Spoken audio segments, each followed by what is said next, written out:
El matrimonio perfecto, por el venerable maestro Samael Aun Weor. Conclusión. Entre comillas. Mis estimados hermanos y hermanas del movimiento gnóstico, hemos concluido este curso de enseñanza esotérica y estaba pensando terminar estas reuniones, entrar por ahora en un receso, pero veo que estas reuniones son una necesidad espiritual para todos nosotros, y por eso creo que lo mejor es que sigamos reuniéndonos el 27 de cada mes. Cierra comillas. Así hablaba yo el 27 de julio del año 1961, en casa de un distinguido hombre de ciencia. Por aquellos días había terminado el matrimonio perfecto y simultáneamente había concluido un curso de enseñanza sexual esotérica que había dictado para un grupo de estudiantes gnósticos Rosacruz. El motivo por el cual pensé terminar las reuniones esotéricas en México fue el desencanto. En principio, la sala de reuniones estaba llena de gente. Todos gozaban estudiando los misterios del sexo y la senda del matrimonio perfecto. Después, conforme pasaban los días, a la gente ya no le interesó el matrimonio perfecto ni la magia sexual. Cumplidos 2 años de reuniones, los asistentes esoteristas llegados a dichas reuniones se podían contar con los dedos de la mano.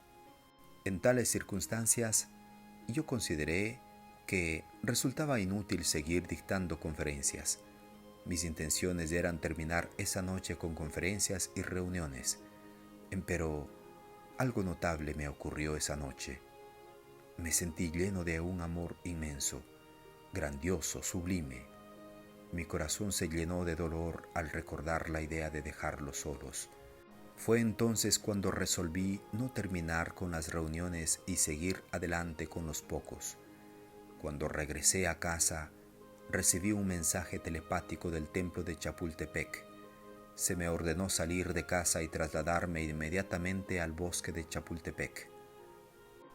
Yo obedecí la orden y salí de casa rumbo a este bosque maravilloso del cual habla el maestro Viracocha en su novela Rosacruz.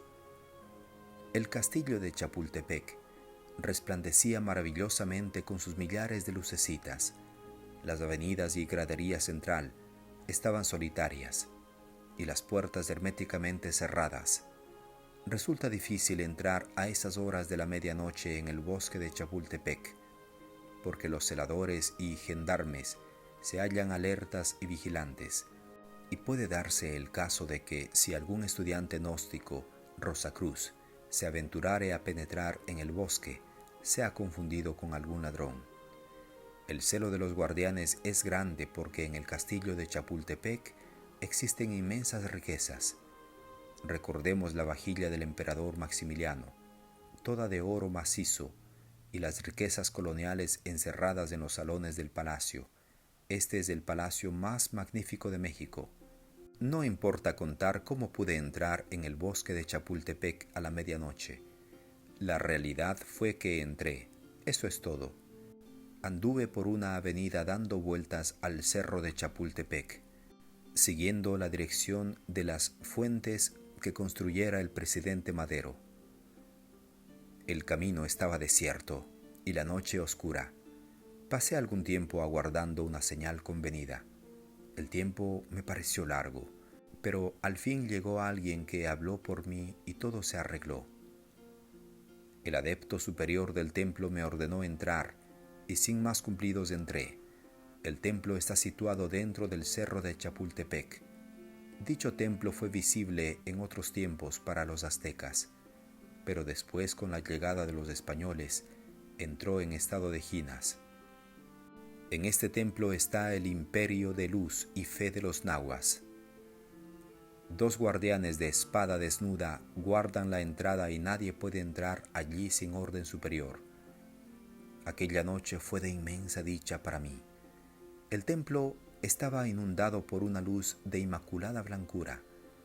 Era luz compenetrada de vida y espíritu, luz que no hacía sombra por ninguna parte.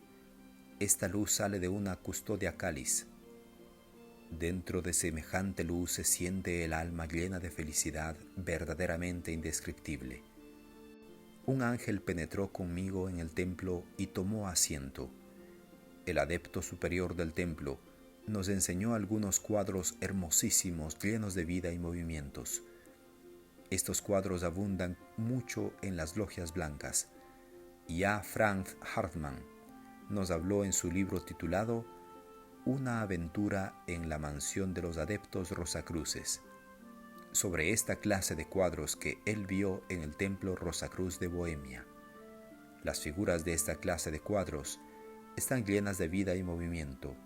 Este es el llamado arte regio de la naturaleza.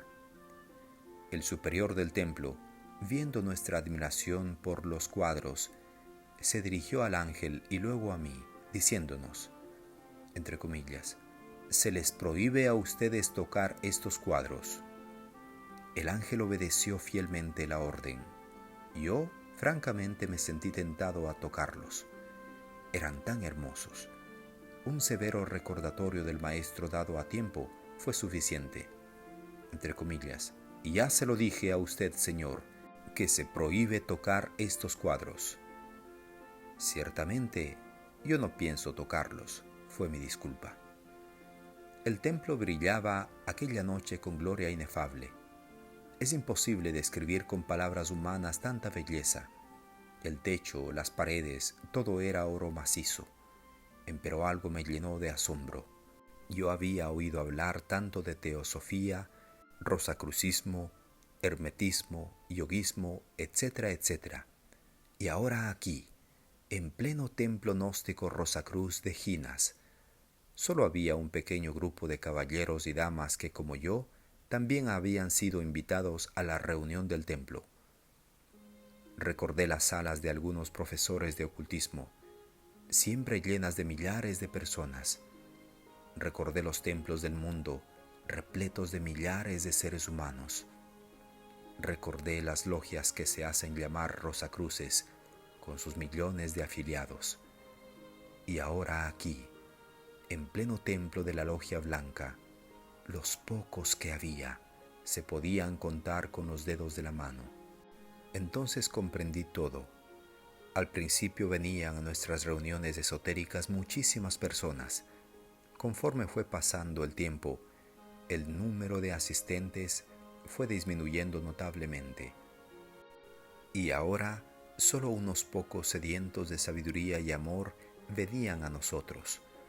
Cuando comprendí esto, exclamé espontáneamente, los templos, logias y escuelas del mundo están siempre llenos de muchas gentes porque Satán los tiene engolosinados, pero a los templos de la verdadera sabiduría divina solo vienen unos pocos. Así hablé con una voz que me asombró a mí mismo, y cuando hablé, vi asentimiento del superior del templo. Entonces éste dijo, «Así es, Satán los tiene engolosinados». Acto seguido, después de haber confirmado mis palabras, el maestro ordenó al ángel subir al coro de los músicos y cantores para que cantara. El ángel obedeció y después de haber subido al coro, cantó en ópera la historia de los siglos. El ángel, desde el punto de vista doctrinario, se colocó mentalmente en los tiempos de la futura quinta ronda de evolución planetaria. Por aquella época ya la Tierra químico-física solo será un cadáver, una nueva luna. Entonces toda la vida evolucionante se desarrollará en el plano etérico o región etérica de nuestra Tierra.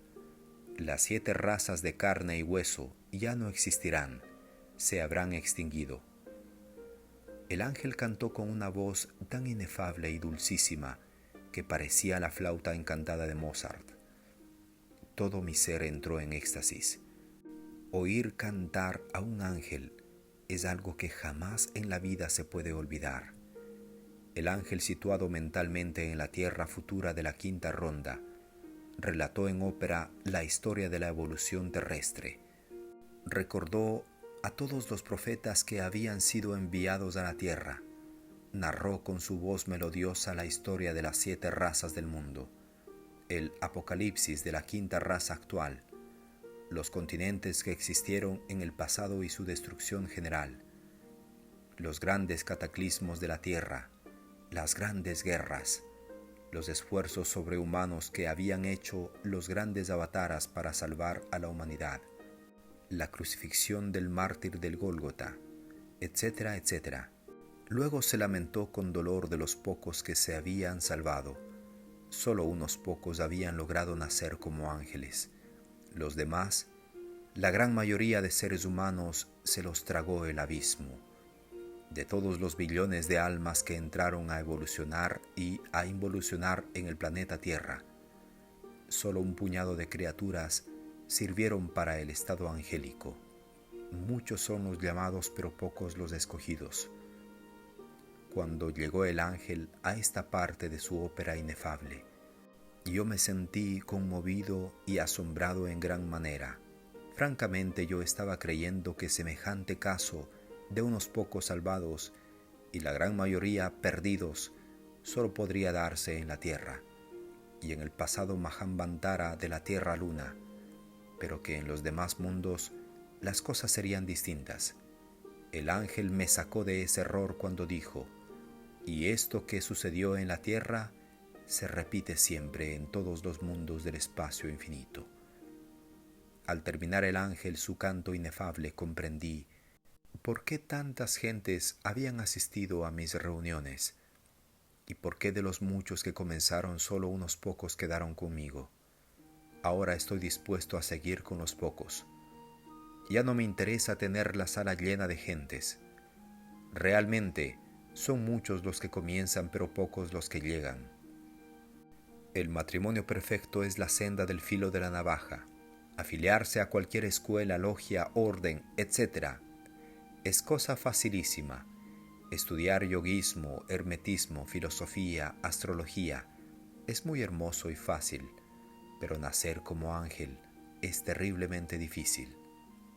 El ángel tiene que nacer de la semilla sexual. Ahí precisamente está la parte difícil. La semilla de trigo germina fácilmente. Ciertamente se pierden muchas semillas, pero en su mayoría germinan y se convierten en espigas, que dan el grano con el cual se alimentan las multitudes. Sembrar semillas de maíz es también cosa fácil. Se pierden muchas semillas, pero la gran mayoría no se pierde. Germina y da maíz. Lo más difícil es la semilla de ángeles. Esta semilla la lleva el hombre en sus glándulas sexuales y muy raras veces germina. Hemos concluido este libro afirmando absolutamente que solo con el matrimonio perfecto logramos que germine esta semilla y nazca el fruto. Este último es el ángel. Ahí está el problema, lo difícil. Resulta que la gente cree que con pertenecer a tal o cual creencia, a tal o cual religión, a tal o cual secta, ya están salvados. Naturalmente eso es falso. Jamás germina una semilla, por lo que un hombre cree o deje de creer. Jamás nace un insecto por lo que un ser humano piense o deje de pensar. Nunca nace un hombre de entre el pergamino de una teoría. La cuestión es sexual, y en esto el ángel no es una excepción. Los miembros de todas las religiones, escuelas, sectas y creencias dicen: muchos son los llamados y pocos los escogidos. Todo el mundo repite eso y presume, como es normal, de escogido. Nadie se considera perdido. Creen que con su creencia, teoría, estudio, etc., ya están salvos. Cosa falsa y absurda, porque el problema de nacer no puede ser el resultado de creencias, teorías o conceptos. La realidad es distinta. Nacer es un problema totalmente sexual. En el fondo esotérico de las grandes religiones se enseña magia sexual. Desgraciadamente la gente no indaga, no investiga. Ese es el problema. A la gente no le gusta la magia sexual, porque esto significa sacrificio de sí mismo, de sus propias pasiones animales. Raro es quien pueda de verdad ser firme con la magia sexual. Muchos comienzan por curiosidad, pero a los pocos días ya no soportan más y entonces se dedican a la fornicación. Esos son los débiles que después andan diciendo que la magia sexual es dañosa. Esas son las semillas degeneradas que no germinan. El sexo es el camino que conduce a los seres humanos hasta la liberación final. Si alguien piensa que puede existir alguna otra senda diferente para la autorrealización, es claro que se encuentra totalmente equivocado. Esta es ley para todos los continentes, mundos y espacios. Hablemos ahora un poco sobre Selene. Ciertamente hoy la luna es un cadáver, empero antes de que muriera fue un mundo que tuvo mares muy hermosos, vegetación exuberante, gentes de toda especie, etcétera, etcétera, etcétera. Desafortunadamente, las muchedumbres lunares se convirtieron en demonios. Solo un puñadito de criaturas humanas alcanzaron el adaptado práctico.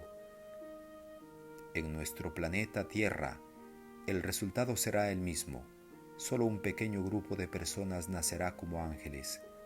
Podemos afirmar sin temor a error que la humanidad de la Tierra será tragada por el abismo. Los teósofos se equivocan cuando afirman que todos los seres humanos llegarán a la liberación. Ese concepto no es aceptado por la logia blanca porque es falso. Se equivocan quienes creen que con creer en tal o cual cosa serán salvos. Ese concepto es falso.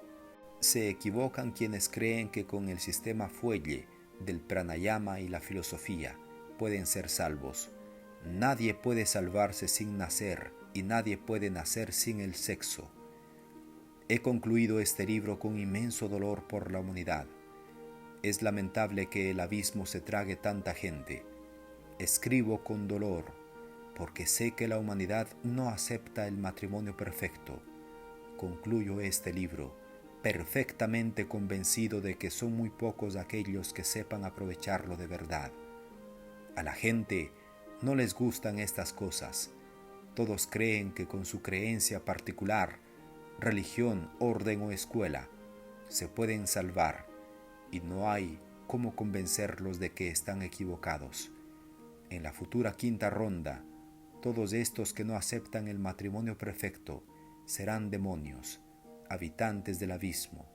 En la futura quinta ronda, aquellos que aceptaron el matrimonio perfecto serán ángeles. Estamos en el final de la raza aria, empezando a vivir el apocalipsis de San Juan, y millones de seres humanos están entrando al abismo. Estas pobres gentes ingresan al abismo convencidos de que van muy bien. Creen que ya son de los escogidos y que sus creencias los han salvado. Eso creen ellos, y no hay cómo poderles probar lo contrario.